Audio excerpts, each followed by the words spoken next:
할렐루야, 반갑습니다. 오늘 TBC 성경 공부 제66강입니다.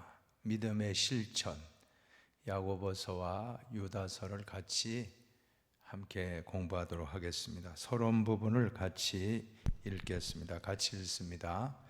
믿음을 갖게 되는 과정도 중요하지만 믿음대로 사는 것도 중요합니다.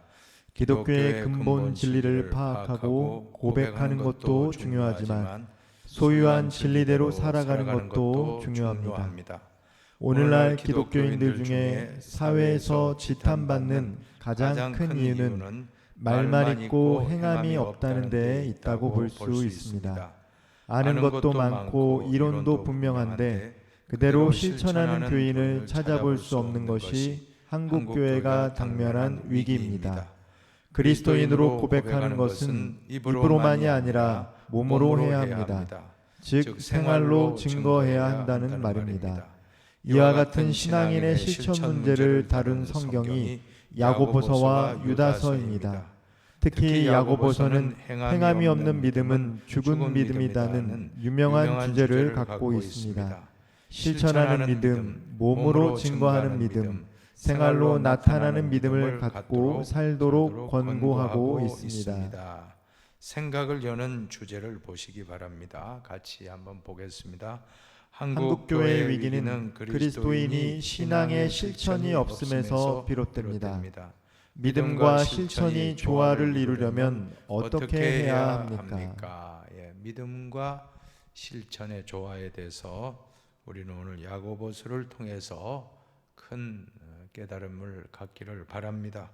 용어의 해설을 보시면 먼저 흩어져 있는 12지파를 보시기 바랍니다.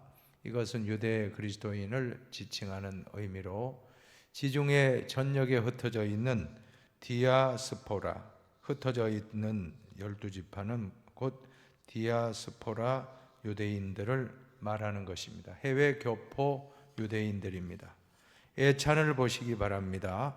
애찬의 원어 아가페라고 하는 것은 사랑입니다. 사랑이란 뜻인데 아가페는 주님의 날에 행해지는 친교의 식사로서 교회의 가장 초창기에 있었던 의식 중에 하나였습니다. 그래서 모임이 있을 때 음식물을 각자 싸가지고 와서 펼쳐놓고 함께 먹었다는 데서 유래되어 있습니다. 이제 시대적인 배경을 보시겠습니다. 야고보서의 배경은 저자는 야고보로 예수님의 형제입니다. 예수님의 육신의 동생 야고보인데 그는 베드로와 더불어 예루살렘 초대교회를 이끌었던 주도적인 역할을 한 지도자였습니다. 주후 62년경에 돌에 맞아 순교한 것으로 알려지고 있습니다. 야고보 사도의 별명은 낙타 무릎이었습니다. 기도를 얼마나 많이 하였으면 무릎이 낙타 무릎처럼 울퉁불퉁 그렇게 되었다라는 데서 낙타 무릎이라는 별명을 얻은 것입니다. 야고보서의 피록 배경은 일부 그리스도인들이 믿음으로 어렵게 된다는 사도 바울의 사상을 오해해서 구원에는 믿음이 전부이고 행위는 필요 없다고 주장하는 극단적인 사람들이 나타났습니다. 여기에 대해서 야고보는 선한 행위로 입증되지 아니하는, 증명되지 않는 믿음은 참된 믿음이 아니라고 강조하면서 행위를 강조했습니다. 영혼 없는 몸이 죽은 것 같이 행함 없는 믿음은 죽은 것이다. 여러분, 영혼과 육신이 분리되는 것이 죽음입니다. 영혼과 육신이 분리되는 것이 바로 죽음이라면 믿음에서 행함과 믿음이 분리되면 그 믿음 역시 죽은 믿음이 되고 실천력이 없고 생명력이 없게 된다라고 하는 것입니다. 수신자는 특정 교회나 개인이 아니라 흩어져 있는 12지파, 이들은 유대인들에게는 종교적인 박해를 받았고 로마 정부로부터는 정치적인 박해를 받은 그러한 사람들이었습니다. 고향을 떠나 살았기에 고난의 삶을 살았습니다. 개인이나 교회에 보낸 서신이 아니기 때문에 일반 서신으로 분류됩니다. 유다서의 배경을 보십시다. 저자는 유다로서 야고보와 함께 예수님의 형제였고 사도단의 일원으로 크게 활동한 사람입니다. 수신자는 어떤 특정한 개인이나 교회가 아니라 아주 광범위한 대상을 염두에 두고 기록한 편지입니다. 그래서 유다서도 일반 서신이며 기록 시기는 주 70년에서 80년 사이의 시기에 기록된 것으로 추정됩니다. 이제 말씀의 해석입니다. 야고보서는 신약 성경 중에서 그리스도교의 윤리적인 측면을 가장 많이 강조한 서신입니다. 야고보서는 신약 성경이 정경화되는 과정에서 많은 시련을 겪었습니다. 정경으로 또 인정을 받은 후에도 교회 일부에서 문제점을 제기한 적이 있었습니다. 특별히 16세기 종교개혁자 마틴 루터는 야고보서를 지푸라기 서신이라고 혹평하기도 했습니다. 왜 그랬을까요? 그 당시에 행위를 강조했던 로마 카톨릭에 대항하여 오직 믿음으로 구원받는다라고 강조했던 종교개혁자 마틴 루터가 볼 때에는 이 야고보서가 너무 행위로 구원받는다는 것을 강조하기 때문에 정경이 아니라 지푸라기, 정경이 되었다 할지라도 지푸라기 서신이다라고 루터는 주장을 했던 것입니다. 그러나 야고보서는 오늘날에도 정경이고 하나님 말씀이고 또한 매우 가치 있는 서신입니다. 지푸라기가 아닙니다. 특별히 기독교의 윤리적인 측면을 가장 많이 강조한 서신입니다. 저자는 예수님의 산상설교를 생각나게 하는 주옥 같은 교훈을 이 야고보서에서 말씀하고 있는 것입니다. 야고보서의 기록 목적은 신실한 성도들이 교회 안에 침투한 영지주의라는 이단으로 인해 어려움을 겪고 있었기 때문에 기록했습니다. 영지주의가 무엇입니까? 영과 육의 이원론을 주장하고 육체는 악하고 영은 선하다라고 강조하는 사상이었습니다. 그래서 이 영주주의를 따르는 사람들은 두 가지 극단적인 두 갈래로 갈라지는데, 첫 번째는 금욕주의의 방향으로 나가는 사람이 있었고, 또 하나는 두 번째로는 방탕과 부도덕한 삶을 살았다라고 하는 것입니다. 어차피 몸은 악한 것인데 그냥 먹고 마시고 즐기고 함부로 살아도 된다. 자, 이것이 바로 유다서의 배경이 되는 것입니다. 유다는 이단으로부터 교회를 보호하고 그리스도인들을 선도하기 위해서 이 서신을 썼습니다. 그러므로 유다서의 주제는 한마디로 믿음의 수호, 믿음을 지켜야 된다라고 하는 그러한 명제를 주제로 하고 있습니다. 첫 번째 보십시다. 야고보서 부와 가난입니다. 빈부 차별의 경고를 보세요. 동서고금을 막론하고 부자를 존경하고 가난한 자를 멸시하는 경우가 있었습니다. 사람을 차별하는 것입니다. 외모로 사람을 취하지 말라고 성경은 강조하고 있습니다. 야고보서 2장에는 구체적인 예를 들고 있는데, 어떤 두 사람이 예배 자리로 교회에 왔습니다. 한 사람은 금가락지를 끼고 아름다운 옷을 입고 들어왔습니다. 부자였습니다. 또 한 사람 남루한 옷을 입은, 겉을 보니까 가난한 사람이었습니다. 그래서 부자는 공손하게 잘 상좌에 앉히고 가난한 사람 뒤에 앉히거나 구석진 곳에 앉혔다라고 하는 것입니다. 야고보는 이러한 행위를 하지 말라고 강조합니다. 외모를 보고 사람을 차별하는 것은 범법 행위라는 것입니다. 왜냐하면 이웃 사랑의 법을 어기기 때문이라고 강조합니다. 야고보서 2장 8절 하반절을 같이 한번 보십시다. 내 이웃 사랑하기를 내 몸과 같이 하라 하신 최고의 법을 지키면 잘하는 것이거니와. 이웃 사랑이 최고의 법인데, 사람을 차별한다면 이웃 사랑의 최고의 법을 깨트리는 것이 된다는 것입니다. 그러므로 그리스도인은 빈부차별, 계급차별, 인종차별, 성차별 등의 죄를 범하여서는 안 됩니다. 그것 때문에 우리가 심판을 받을 수 있다라고 하는 것입니다. 야고보서 2장 13절 보세요.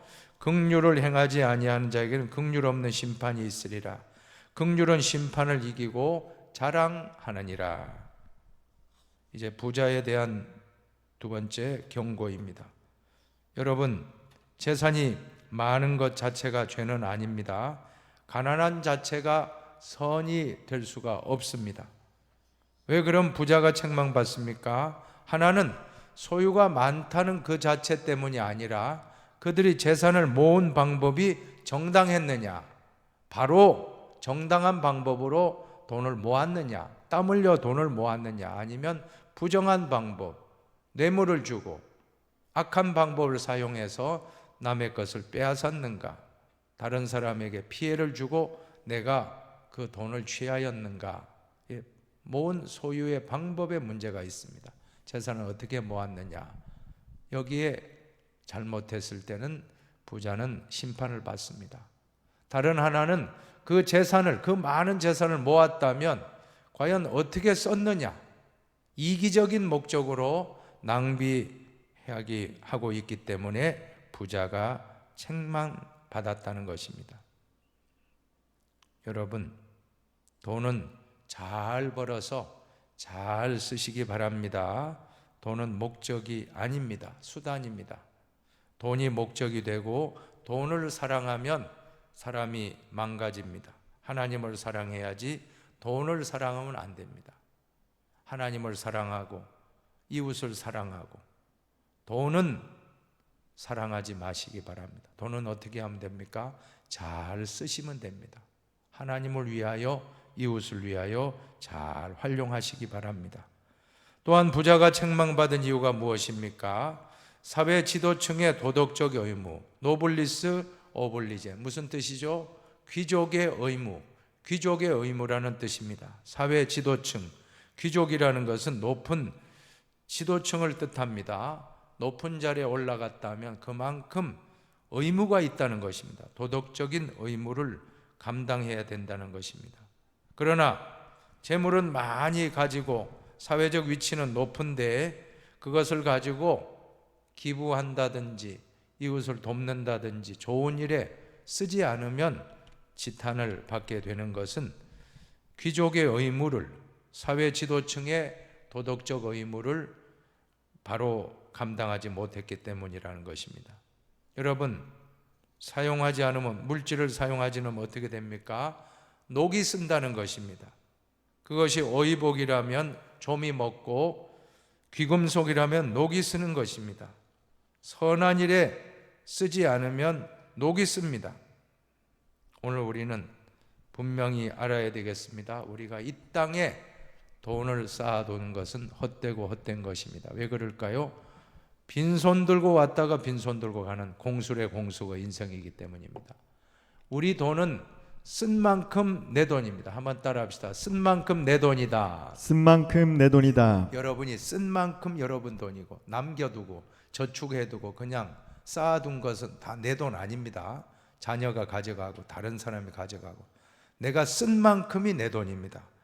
돈을 많이 벌었다면 이제는 열심히 돈을 부지런히 또 잘 쓰시기 바랍니다. 좋은 일에.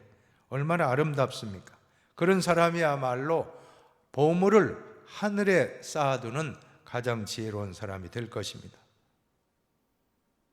또 이러한 사람이 있었습니다. 부자가 착취하고, 노동자를 착취하고 정당한 임금을 주지 아니하고 돈을 모아서 사치하고 방종하게 된다면 어떻게 되겠습니까? 야고보서 5장 5절에 보면 땅에서 사치하고 방종하여 자기 향락에만 정신이 팔려서 싹군들의 원통한 호소, 임금도 착취하고 자기 것만 취한다라고 하면 이런 자들에게는 하나님의 심판이 임하게 될 것이라고 하는 것입니다. 다음으로는 믿음과 행함입니다. 두 번째, 믿음과 행함. 야고보서는 행위를 강조하는 서신이라고 했습니다. 진리를 마음속에 받아들여야 할 뿐만 아니라 그것을 실제 생활 속에서 잘 구체적으로 실천해야 한다는 것입니다. 그런데 말씀을 실천하지 아니하고 하나님 말씀을 교회 안에서 논쟁거리로 생각하는 사람들이 있었다는 것입니다. 여러분, 우리는 말씀을 그대로 아멘으로 받아야지, 이것을 가지고 실천해야지, 논쟁을 가지고 누가 논리적으로 이겼다 졌다, 아무 무익한 것입니다. 논쟁하지 말고 항상 우리는 언제나 실천하기를 바랍니다. 그래서 듣기는 속히 하라. 이 말은 진리를 좀 더 많이 듣기 위하여 될 수 있는 대로 기회를 만들라라고 하는 것입니다. 믿습니까? 우리는 가능하면 될 수 있는 대로 말씀을 듣고, 그리고 그 말씀을 실천하기 위해서 노력해야 된다라고 하는 것입니다. 말하기는 더디하며 성내기도 더디하라. 이 말은 만일 증거하거나 가르칠 의무가 있을 때에는 겸손한 태도로 말할 것이며, 부주의하거나 경솔하거나 거만한 태도로 해서는 안 된다는 뜻입니다. 그러면서 야고보는 거울을 비유로 들고 있습니다. 어떤 사람이 거울을 봤는데 자기 얼굴이 더럽습니다. 그러면 어떻게 해야 됩니까? 바로 닦아야죠. 세수해야죠. 얼굴을 씻어야죠. 그런데 거울을 통해서 자기 얼굴을 보고 더러운 것을 씻어야 되는데 그냥 그대로 내버려 둔다라고 하면 어떻게 되겠습니까?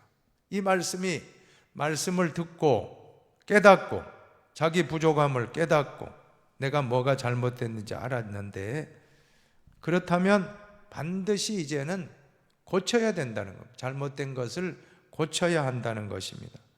그렇지 않은 사람들은 어떤 현상이 일어납니까? 야고보서 1장 25절을 같이 한번 읽어보십시다.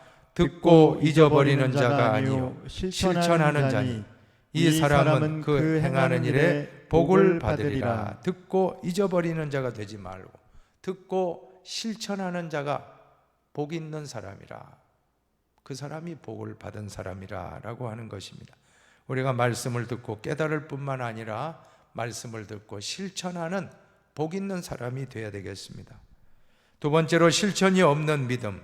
야고보서는 여기서 믿음과 행위는 서로 분리할 수 없음을 말하고 있습니다. 물론 믿음으로 말미암아 구원을 받는다는 그리스도의 교회의 근본 교리는 절대 불변입니다. 그러나 그 믿음이 진정한 믿음이라면 이는 반드시 행동으로 결과적으로 열매로 나타난다라고 하는 것입니다. 여러분, 믿음과 행동을 이렇게 생각하면 좋을 것 같아요. 믿음이 우리 마음의 내적인 요소라 하면 실천, 행함은 열매다. 열매 없는 믿음 되지 말고 열매 있는 믿음이 돼야 되겠습니다. 그래서 어떤 사람이 형제가 헐벗고 굶주리고 있는데 말로만 밥을 먹어라, 맛있는 거 먹어라, 고기 먹어라, 안 된다는 것입니다. 좋은 옷 입어라. 말로만 하면 무슨 유익이 있겠습니까? 그 사람을 위해서 정말 맛있는 것 사드리고 또 옷을 사드리고 입혀주고 실질적으로 도와줘야만이 그것이 실천이라고 하는 것입니다. 이와 같이 행함이 없는 믿음은 그 자체가 죽은 것이라고 결론 내리고 있습니다. 영혼 없는 몸이 죽은 것 같이 행함 없는 믿음은 죽은 것이라. 여러분, 영혼과 육체가 몸이 분리되면 그 순간 죽습니다. 생명력이 없잖아요. 그 사람 죽었다고 합니다. 우리 믿음이 행함과 분리되는 순간 그 사람의 믿음은 죽었다. 그 사람 살았다 하지만 죽은 사람, 죽은 믿음의 사람. 생명력, 영혼과 몸이 같이 있을 때 생명력이 있듯이, 생명이 있듯이 믿음과 행함이 같이 있을 때 생명력이 있고 설득력이 있고 힘이 있다라고 하는 것입니다. 두 사람의 인물을 예로 들고 있습니다. 첫 번째, 믿음의 조상인 아브라함.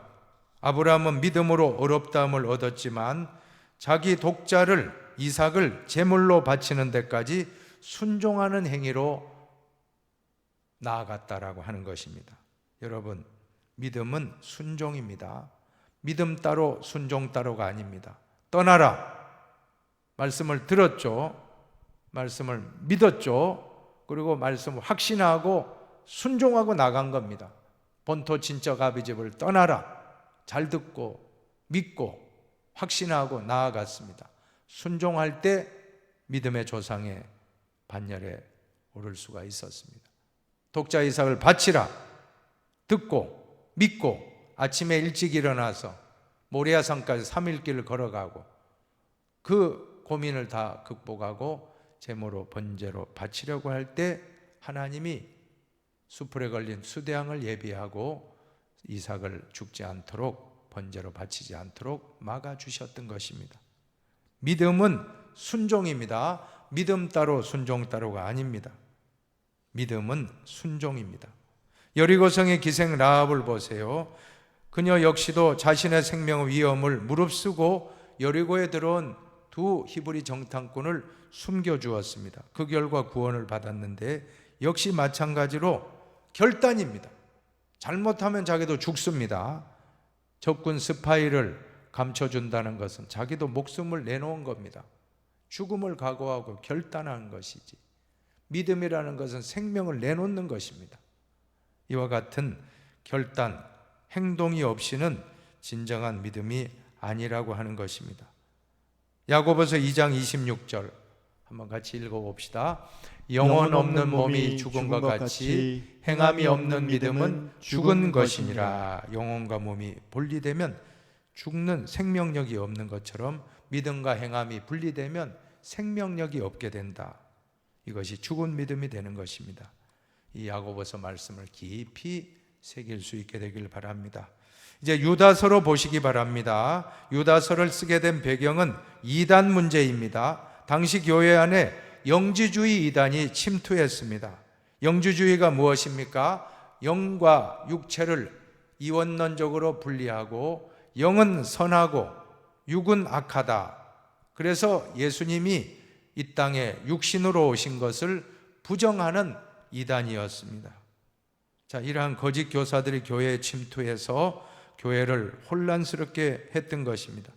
이에 대해 유다는 뭐라고 했습니까? 유다서 1장 3절을 같이 읽어봅니다. 성도에게 단번에 주신 믿음의 도를 위하여 힘써 싸우라. 우리는 싸워야 됩니다. 영적인 전투는 싸워야 됩니다. 우리는 머리끝부터 발끝까지 구원의 투구, 의의 호심경, 진리의 허리띠, 또 복음에 예비한 신발, 믿음의 방패, 구원의 성령의 검, 말씀을 들고 영적 전투를 해야 됩니다. 싸워야 됩니다. 이단과도 그저 사랑하고 하면 큰일 납니다. 진리, 사랑은 진리와 함께 기뻐한다고 했습니다. 거짓을 부정하는 게 사랑입니다. 우리는 사랑이라고 해서 이단자까지 포용하라는 게 아닙니다. 성경에 보면 이단과는 인사도 하지 말라, 집에 들이지도 말고 인사도 하지 말라고 말씀했던 것입니다. 자, 하나님의 심판에 대한 예를 들고 있습니다. 첫째가 이스라엘 백성들의 옛 이야기입니다.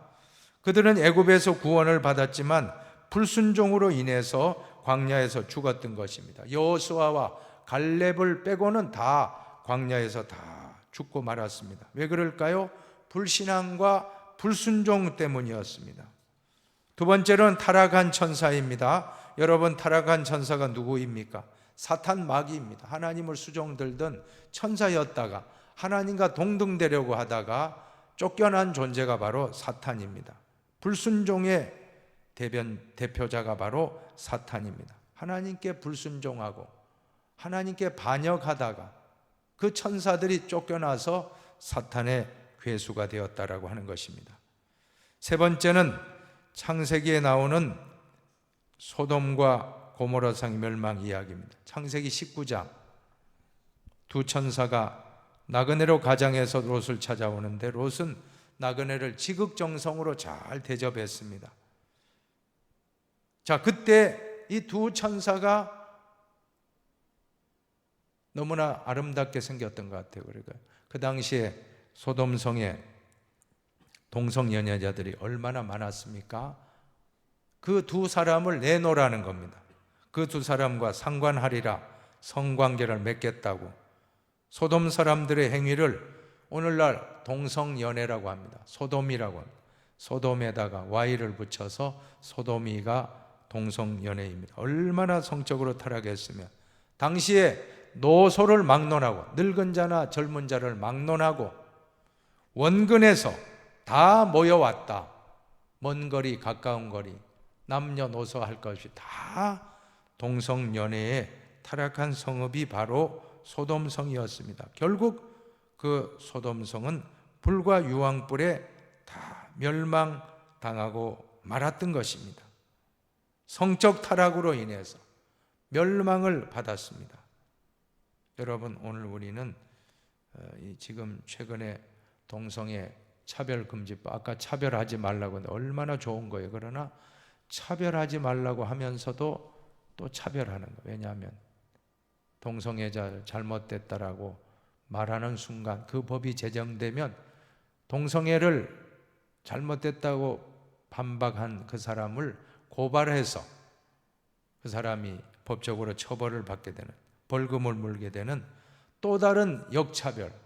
여러분, 동성연애가 잘못됐다는 거 말은 할 수 있어야죠. 그 사람들을 뭐 저주하고 뭐 죽이라고 하는 거 아니지 않습니까? 그 사람들은 그 사람들의 행위대로 그대로 보응을 받을 것입니다. 그러나 왜 강요합니까? 왜 그것이 온당한 것처럼 잘못된 것이 정상적인, 비정상이 정상을 역차별하게 만듭니까? 그래서 서구 나라에 같은 경우는 교과서에 동성 간의 성행위 하는 그러한 방법까지 책에 이렇게 실어준다고 하니 참 말세가 되긴 말세가 됐습니다. 큰 문제입니다. 그 법이 통과되고 나니까 그렇게 되는 겁니다. 우리는 절대 깨어있지 않으면 안 되는 것입니다. 1%의 소수자 때문에 99%의 정상적인 사람들이 역차별을 받는다면 안 된다라고 하는 것입니다. 그 사람들 동성애자라고 우리가 정죄할 필요는 없어요. 그러나 아니다, 나는 그런 행위는 잘못되었다라고 생각한다, 말은 할 수 있어야지. 잘못된 것을 잘못되었다고 말은 할 수 있어야지, 잘못된 것을 잘못됐다고 말하는 순간 내가 오히려 역차별을 받는다라고 하면 이거는 차별금지법이 아니고 역차별법이라고 할 수밖에 없는 것입니다. 우리는 깨어있지 않으면 안 됩니다. 지금 교회마저 무너지면 와르르 무너집니다. 큰 문제예요. 그러면 그 순간 창세기 19장에 나오는 소돔 고모라 성의 그 성적 타락은 더 이상 성적 타락이 아니고 성적 취향에 따라서 한 행동으로 그렇게 넘어가게 된다는 것입니다. 얼마나 악한 생각입니까? 이게 사탄입니다. 사탄은 성경 말씀을 믿지 못할 책으로, 성경 말씀은 고리타부는 책, 성경 말씀은 시대에 뒤떨어진 책, 지금 그렇게 되고 있어요. 정말요. 저 서구 사회에 소위 배웠다고 하는 인텔리들은 이 동성애를 반대하면 뭔가 지식인이 아닌 것처럼 취급을 받는다는 것입니다. 동성애를 인정하면 야, 저 사람 고상하다, 저 사람 훌륭하다, 저 사람 마음이 넓은 사람이다. 동성애를 반대하면 반대했다고 해서 그 사람은 지식인이 아니고 무식한 사람으로 취급하는 그런 지경에 이르렀다라. 우리나라도 그렇지 말라는 법이 없어요. 저는 2000년도에 지금도 또렷이 기억합니다. 2000년도에 제가 지난번 섬기던 교회 성가대원들과 함께 미국 순회 연주를 같이 인솔 목사로 갔다 왔습니다. 지도 목사로. 그때 뉴욕의 주일입니다. 주일 예배 잘 드리고 시내 조금 이렇게 투어를 하는데 한복판에 깜짝 놀랐어요. 수만 명의 동성애자들이 퍼레이드를 하는, 퍼레이드 몇 시간을 합니다. 지나가는데 끝도 없어요. 이야, 이거 참 문제구나. 온갖 복장을 참 갖추고서는 동성애를 자기들은 정당화하고 그렇게 막 하는데, 야, 이거 참 큰일 났구나 생각했는데, 그게 불과 십몇 년 후에 우리나라에서 그런 것이 이루어진다고 나 상상도 못했어요. 지금 우리나라에도 그런 동성애자들 퍼레이드 하고 있잖아요. 그렇다면 우리나라도 이 차별금지법이 통과되지 말라는 법이 없는 것입니다. 통과되는 순간 우리는 또 다른 역차별을 받는다는 것을 기억하고 가능한 한 우리는 막아야 되겠습니다. 안 됐다는, 잘못됐다는 것은 잘못됐다라고 말씀할 수 있는 자유는 있어야죠. 이 성경 말씀의 진리를 우리가 지켜야 할 사명이 있다고 저는 생각됩니다. 절대로 사랑하는 여러분 속지 마시기를 바랍니다. 자, 그 다음에 이단자의 멸망입니다. 14절에 나오는 이 사람들이란 위에서 말한 이단자들이고 16절에 나오는 교회 안에서 불평만 사람, 육신의 정욕의 노예로 전락한 사람입니다. 여러분, 이단에 현혹되는 사람들 한번 10절 하반절로부터 쭉 한번 읽어보십시다. 같이 한번 읽습니다. 또 그들은 이성 없는 짐승같이 본능으로 하는 그것으로 멸망하느니라. 화 있을진저 이 사람들이여 가인의 길에 행하였으며 삭을 위하여 발람의 어그러진 길로 몰려갔으며 고라의 폐역을 따라 멸망을 받았도다. 16절도 보세요. 이 사람들은 원망하는 자며 불만을 토하는 자며 그 정욕대로 행하는 자라. 그 입으로 자랑하는 말을 하며 이익을 위하여 아첨하느니라. 교회 안에 이런 사람들이 있다는 것입니다. 불평만 하는 사람들, 정말 육신의 정욕의 노예로 전락한 사람들입니다. 이단자들은 결론은 멸망하고 말 것입니다. 결론은 교만하여 자기 자랑만 일삼는 사람, 이익이 있을 것 같으면 간사하게 아첨하는 사람들인데 이들은 모두 주님의 심판의 대상자들이라는 것입니다. 훈계와 권면입니다. 20절로 21절에 보면 네 중요한 단어가 나옵니다. 한번 따라 합시다. 세우며 기도하며 지키며 기다리라. 영어로는 building, praying, keeping, waiting. 잘 우리가 기억하십시다. 먼저 세우라. 거룩한 믿음 위에 자신을 세우는 사람이 되라. 여기서 거룩한 믿음은 기초를 의미합니다. 이 기초는 예수 그리스도에 대한 참된 믿음입니다. 우리 신앙의 기초는 오직 예수입니다. 믿습니까? 오직 예수. 그 믿음 위에 우리는 기초를 세워야 합니다. 예수를 떠난 어떠한 사상, 예수를 떠난 어떠한 철학 안 됩니다.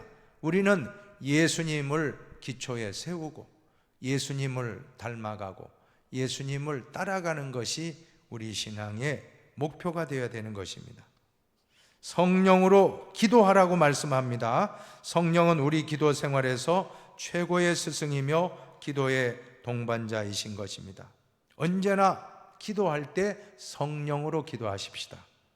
또 자기를 지키라고 하는데 하나님의 사랑 안에서 자기를 지키라고 합니다. 지킨다는 것은 세 가지 뜻을 가지고 있습니다. 첫 번째는 방어입니다. 여러분, 잘 방어해야 됩니다. 우리는 악한 자의 불화살을 믿음의 방패로 잘 방어하고 지켜야 됩니다. 두 번째로는 세속에 좋지 않은 것들로부터 자기를 지켜야 하는 것입니다. 교회는 바다 위에 떠 있는 배와 같습니다. 여러분, 배가 바다를 떠날 수가 없죠. 우리 믿는 사람들도 세상을 떠날 수가 없어요. 사실 그리스도인들은 직장 생활해야죠. 그리스도인 동네 생활해야죠. 그리스도인들도 이 세상에서 살아가야 되는 것은 분명합니다. 배가 바다를 떠날 수 없는 것 같습니다. 문제는 배에 구멍이 뚫리면 안 된다는 것입니다. 배에 구멍이 뚫리면 바닷물이 들어오게 되면 그 배는 침몰하고 가라앉습니다. 교회도 마찬가지입니다. 그리스도인들도 마찬가지입니다. 세상을 떠날 수 없습니다. 세상 위에 우리는 둥둥 떠야 됩니다.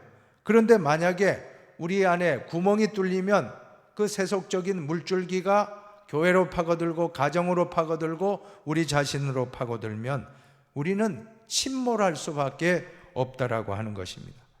항상 세속의 물들지 아니하도록, 구멍 뚫리지 않도록 항상 우리 자신을 잘 지켜야 되겠습니다. 그리고 세 번째로는 자기의 위치와 분수를 지켜야 한다는 것입니다. 자기를 지키기 위해서는 자기를 부인하고 자기 십자가를 지고 주님을 끝까지 따라야 할 줄로 믿습니다. 십자가를 붙들고 나아가십시다. 다음으로 네 번째로는 기다리는데 예수 그리스도의 긍휼을 기다리라고 말씀합니다. 신앙은 기다림입니다. 무엇보다도 주님의 재림과 한없는 긍휼을 기다려야 합니다. 기다려야 돼요. 긍휼. 사실 우리의 은혜가 뭡니까? 불쌍히 여김을 받는 거예요. 긍휼하심을 받는 겁니다. 목회자도 긍휼하심을 받아야 됩니다. 장로님들도 긍휼하심을 받아요. 권사님들도 집사님들도 우리 성도님들 은혜가 뭡니까? 주님의 긍휼하심을 받는 것입니다. 그래서 예수여 나를 불쌍히 여겨 주옵소서, 긍휼히 여겨 주옵소서. 이 기도는 동방정교의 예수 기도로 유명한 기도문 아닙니까? 우리는 예수의 긍휼을 기다려야 됩니다. 기다리십시다. 깨어 기다립시다. 깨어 기다린다는 건 뭡니까? 깨어 있다는 것은 각자가 주어진 자리에서 자기 사명과 역할에 충실하며 기다리라는 것입니다. 유다는 사랑하는 자들아 라는 말로 훈계와 권면을 하고 있습니다. 사랑하는 자들아 라는 말은 간곡한 권면을 할 때 사용한 말입니다. 이제 신학적인 의미는 같이 한번 읽어보십시다. 같이 야고보서에 나타난 중심 사상 같이 읽습니다. 야고보서의 핵심 주제는 실천이라 할 수 있다. 말씀의 실천, 행위로 증거되는 믿음이 그것이다. 여러 가지 의미에서 야고보서는 로마서와 대조를 이룬다. 예, 여러분 로마서가 어떻습니까? 오직 믿음입니다. 오직 의인은 믿음으로 말미암아 살리라. 야고보서는 믿음에 초점이 있고, 로마서는 믿음에 초점이 있고, 반대로 야고보서는 행함. 그 믿음이 정말 믿음이라면 반드시 열매가 있어야 된다. 행함에 좋은 열매가 나타나야지. 믿는다 하면서도 늘 싸움질하고, 믿는다 하면서 가면 늘 걱정 근심하고, 믿는다 하면서 불화하고 싸우고 늘 다툰다고 하면 그 사람 믿음은 가짜 믿음인 것입니다. 그래서 행함 없는 믿음은 죽은 믿음이다. 자, 그 다음 한번 읽어볼까요? 로마서가 행위가 아닌 믿음으로 얻는 의를 강조했다면 야고보서는 행함이 없는 믿음은 죽은 믿음이라고 혹평하면서 실천적 행위의 중요성을 강조한다. 이게 강조점의 차이라는 거예요. 두 개가 모순이 아닙니다. 갈등이 아닙니다. 강조점의 차이라는 것입니다. 이 같은 상반된 입장은 서신을 쓴 저자, 그의 시대적 환경, 서신을 받아 읽을 대상 등의 주의 상황과 연결시켜 해석할 문제이다. 즉 이방인의 사도 바울이 로마에 있는 교인들에게 쓴 로마서와 주의 종 야고보가 흩어져 있는 12지파에게 쓴 야고보서를 같은 맥락의 것으로 이해하면 안 된다는 것입니다. 로마서는 어떻게 보면 이방인들에게, 특별히 초신자들에게 기록한 복음의 진수를 기록했다라고 하면, 야고보서의 수신자들은 이미 믿는 사람들, 이미 그리스도를 영접하고 믿고 잘 오래 믿은 사람들, 어떻게 보면 좀 중직자라고 적용해도 좋을 것 같아요. 믿음 생활을 오래 한 분이 믿는다 하면서 늘 행동은 잘못하고 있다면 그 믿음 진짜 믿음이 아닌 것입니다. 오늘 이 두 가지 강조점, 로마서는 초신자에게 말씀을 주신 거고 또 복음의 기본이라고 하면, 이 야고보서는 행동으로 실천되지 않으면 안 된다는 것을 경종을 울리기 위해서 야고보서를 기록했다. 만약에 로마서만 있고 야고보서 없다면 균형을 잃을 것입니다. 자, 그런 의미에서 로마서에서 강조된 믿음과 야고보서에서 강조된 실천이 상호 모순적이거나 갈등 관계의 것이 아니다 하는 것입니다. 이거 여기서는 믿음이면 된다고, 여기는 믿음 안 되고 행동이 된다 하면 뭐가 맞나 하고 이거 모순된가, 그게 아니라는 거예요. 포인트가, 강조점이 다르고 보완되는 겁니다. 상호 보완. 믿음과 순종, 믿음과 실천은 동전의 양면이라는 것입니다. 동전의 양면. 자, 그 다음 부분은 같이 한번 읽어봅시다. 이 둘은 마치 동전의 양면 같아서 어느 한쪽 면만으로는 제 기능을 발휘하지 못함과 같다. 믿음과 실천은 때로는 갈등 관계인 것처럼 보일 때도 있으나 궁극적으로는 상호 보완적인 관계를 맺고 있다. 예, 동전의 양면 뗄래 뗄 수 없고 분리될 수 없고 상호 보완한다는 것입니다. 즉 믿음이 행함의 근거가 된다면 행함은 믿음의 증거라고 할 수가 있습니다. 행함이 없는 믿음이 죽은 믿음이라면 믿음이 없는 행함은 위선 행위일 뿐인 겁니다. 그러니까 두 가지가 다 믿음이 있으면 행함이 따르고 행함이 있으면 그 앞에 믿음이 있었기 때문에 행함이 오고 이 두 가지가 분리될 수 없고 딱 동전의 양면과 같이 합치될 때 참된 믿음이 된다라고 하는 것입니다. 그러므로 믿음과 실천은 밀접하게 연결되어 있어 상호 견제하고 격려하며 충동하며 서로 이렇게 격려하게 된다라고 하는 것입니다. 여러분, 믿음과 행위는 절대로 뗄 수가 없습니다. 로마서에서 강조하는 것은 바로 의인, 믿음으로서 어렵다함을 받는다. 이신칭의. 거기에 의인, 칭의가 어렵다고 인정해줘. 의인이 됐다는 게 아닙니다. 예수님 믿음으로 이제 어렵다, 인정할 인자, 어려울 어자에다가 인정할 인자, 어렵다고 인정을 받는 의인이 되었다라고 하면 성화, 칭의가 바로 어렵다함을 받는 것입니다. 성화는 무엇입니까? 로마서의 강조점은 칭의, 어렵다함을, 믿음으로 어렵다함을 받았다라고. 이제 야고보서는 성화의 포인트가 있다는 것입니다. 의인, 그야말로 어려운 사람, 의인이 되어가는 과정. 앞서 의인이라고 하는 것은 어렵다, 인정함을 받는 사람, 의인. 뒤에 의인, 성화의 의인은 정말 예수 닮아가는 의인으로 변화되는 과정. 이 칭의와 성화, 또 하나 천국에 가는 순간 영화, 구원의 10단계가 있는데 그 중에 3단계로 요약하면 한번 해보세요. 칭의, 성화, 영화. 그래서 우리는 예수님을 믿음으로 어렵다함을 인정받는 칭의. 그러면 끝입니까? 하나님 나라 갈 때까지 우리는 예수님 닮아가는 과정, 성화, 거룩함에 이르는 어려움 의인으로 가는 과정. 그리고 천국에 갈 때 우리는 영화에 이르는 그 구원의 단계를 기억하시면 될 줄로 믿습니다. 로마서는 칭의의 포인트가 있다면 야고보서는 성화의 포인트가 있다 하면 두 가지가 갈등하고 서로 충돌하는 게 아니라 상호 보완한다는 걸 우리는 알 수가 있을 것입니다. 성찰과 나눔을 같이 읽어봅니다. 같이 읽습니다. 재물은 하나님의 축복입니다. 그런 면에서 재물 자체에 악함은 없습니다. 문제는 인간의 마음입니다. 재물을 어떻게 쓰느냐에 따라 그것이 악한 것일 수도 있고 선한 것일 수도 있습니다. 하나님이 우리에게 재물을 주신 것은 함께 나누라는 데 근본적인 의무가 있습니다. 혼자서 자기 사욕을 채우는 데 쓸 것이 아니라 공동선을 이루는 데 쓰므로 하나님의 나라가 건설될 것입니다. 여러분, 재물 자체는 선도 아니고 악도 아닙니다. 중요한 것은 재물을 어떻게 벌었는가, 정당한 방법으로 벌었는가, 또 잘 쓰고 있는가, 두 가지입니다. 잘 쓰고 있는가, 그것에 따라서 선일 수 있고 악일 수 있고, 부자가 칭찬받는 부자도 얼마나 많습니까? 그러나 지탄받는 부자도 많죠.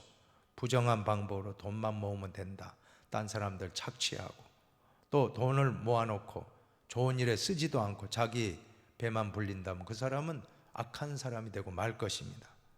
요한 웨슬리의 재물관 세 가지입니다. 첫째는 할 수 있는 한 많이 벌어라. 두 번째는 할 수 있는 한 많이 저축하라. 세 번째는 할 수 있는 한 많이 쓰라, 많이 베풀라. 자, 한번 따라 합시다. 많이 벌어, 많이 벌어, 많이 벌라, 많이 벌라, 많이 저축하라, 많이 저축하라, 많이 베풀어라. 많이 베풀어라. 얼마나 아름답습니까? 우리도 웨슬레의 물질관을 배워야 될 줄로 믿습니다. 이제 두 번째도 같이 읽어봅시다. 이젠 입으로만 혀로만 말로만 머리로만 그리스도를 믿어서는 안 됩니다. 손과 발로 몸으로 생활로 그리스도를 고백해야 합니다. 이론이나 지식으로 끝나서는 안 됩니다. 우리 삶을 통해 구체적으로 실천에 옮겨야 합니다. 이것이야말로 말씀이 육신이 되사 우리 가운데 거하신 예수 그리스도를 따르는 삶이라 하겠습니다. 허황되고 무익한 이론 싸움이나 논쟁은 오히려 사악한 이단 세력이 교회 안으로 가만히 들어오게 되는 계기를 만들어 줄 뿐입니다. 여러분, 가만히 들어온 자, 이단의 특징이 신천지가 나 신천지요 그렇게 하는지 않습니다. 신천지 아닌 것처럼 했다가 가만히 들어, 하나님의 교회 가만히 들어오고, 요즘에는 또 뻔뻔해가지고 신천지가 막 신천지로 드러내더라고요. 근데 어쨌든 이단이라는 것은 끝이 다릅니다. 달을 이자 끝단자. 또 이단이라는 것은 가만히 들어와서 비밀스럽게 당신만 알라는 거예요. 절대 부인에게도 말하면 남편에게도 말하지 말고, 자식에게도 부모에게도 말하지 말고, 특별히 주의 종에게 교역자에게 말하지 말고 혼자만 알고 있으라 하고. 그게 이단이에요. 아, 이거 냄새가 나는구나 해야지. 아, 나 혼자 가서 은혜 받아야지. 그게 잘못된 마음이에요. 절대 여러분, 은혜도 한꺼번에 받으려고 하니까 문제가 됩니다. 절대 한꺼번에 받으려고 하니 매일매일 하나님 중심, 교회 중심, 말씀 중심으로 본교회에서 신앙생활 잘할 때 은혜가 임하는 거예요. 은혜는 폭포수같이도 임하지만 이슬비같이 임하는 게 참 은혜입니다. 한 번에 내가 다 은혜 받아야지. 그 욕심 때문에 사망이 이르는 거죠. 욕심이 잉태한 죄를 낳고 죄가 장성한 즉 사망을 낳으라. 이단에 빠지는 분들 또 보면 복잡하게 믿어요. 뭐 그렇게 연대를 연구하고 뭐 하는데 아니에요. 복음은 단순한 것입니다. 여러분, 단순하게 믿고 단순하게 순종해버리세요. 자꾸 복잡하게 머리 굴리고 자꾸 이게 뭔가 하고 자꾸 하면 이단에 빠지는 겁니다. 절대 복잡하게 단순하게. 그렇다고 해서 뭐 이단자가 말하는 단순하게 덥석 받아 먹으면 안 되죠. 하나 따라 합시다. 자나깨나 불조심. 자나깨나 불조심. 자나깨나 항상 이것이 그러한가. 항상 베레아 교인들 같이 사도행전 17장에 나오는 베레아 성도들은 이것이 그러한가 하여 항상 말씀을 분별했다고 했습니다. 아무 말씀이나 받아 먹지 말고, 말세에는 항상 깨어있지 않으면 안 됩니다. 이 말씀이 과연 옳은 말씀인가 한 번만 생각하면 돼요. 그런데 뭐 덥석 받아 먹고 하면 큰일 납니다. 절대로 덥석 받아 먹지 말고 이것이 그러한가 하여 항상 경계하고 아무 말씀이나 받지 말고, 제일 좋은 것은 본교회 강단에서 흘러나오는 말씀, 그 말씀에 은혜를 받고 그 말씀이 내게 주신 레마의 말씀으로 받고 그 말씀대로 실천하고 순종하고, 교회에서 사랑을 실천하고 봉사를 실천하고 기도생활, 봉사생활, 교제생활, 본교회에서 아름답게 잘 신앙생활하는 분이 가장 복된 성도라고 할 수가 있습니다. 그거 벗어날 때 이단이 틈탑니다. 보세요. 동물의 왕국에 보면 얼룩말이 있는데 얼룩말 떼가 수백 마리 같이 있을 땐 사자도 건드리지 못합니다. 근데 무슨 일인지 다리를 다쳐서 쩔뚝쩔뚝 혼자 무리 가운데서 벗어나 혼자 있는 그 얼룩말이 표적이 되어서 공격을 받으면 그 말이 마귀의 우는 사자, 사자는 마귀 사탄을 상징하지 않습니까? 공중에 권세 잡은 마귀가 우는 사자와 같이 두루 다니며 삼킬 자를 찾느니라. 두루 다니며 어떤 사람을 노립니까? 구역에서, 남성교회, 여전대, 교회에서 무슨 일인지 상처 있고 혼자 떨어져 있는 그 사람. 그래서 우리 구역장님들, 우리 교구장님들, 우리 모든 교구 목사님들, 담임 목사 다 우리는 책임이 있는 겁니다. 그 한 마리 양을 찾아와야 되겠습니다. 사탄마귀 이단자에게 미혹받지 않도록 항상 우리는 신방하고 기도하고 살피고, 그 반면에 또 교인들도 절대 어떤 일이 있어도 공동체에서 이탈하지 않도록 항상 교회 공동체 중심으로, 하나님 중심으로, 말씀 중심으로, 교회 중심, 언제나 우리 신앙생활을 잘 하나님 중심 말씀 한번 하고 마칩시다. 하나님 중심, 하나님 중심, 말씀 중심, 말씀 중심, 교회 중심, 교회 중심. 꼭 승리하시기를 바랍니다. 이제 다음 주에는 67강입니다. 베드로 전후서를 잘 읽어오시기 바라고, 67강의 주제는 그리스도인의 소망입니다. 이제 한 4, 5주면 다 마치게 되겠는데 열심히 이 마지막 남은 TBC 공부, 얼마나 귀합니까? 이 코로나 기간에 주신 선물입니다. 이 귀한 온라인 TBC 공부가 우리에게는 큰 유익이 되기를 바랍니다. 기도하겠습니다. 하나님 아버지, 감사합니다. 오늘 말씀대로 실천하는 믿음, 순종하는 믿음, 또 이단자와의 미혹을 받지 아니하도록 언제나 하나님 중심, 말씀 중심, 교회 중심 위에 굳게 서는 우리의 말세에 가장 복된 흰돌 성도님들이 다 되게 하여 주시옵소서. 감사하며 축복하며 예수님의 이름으로 기도하옵나이다. 아멘.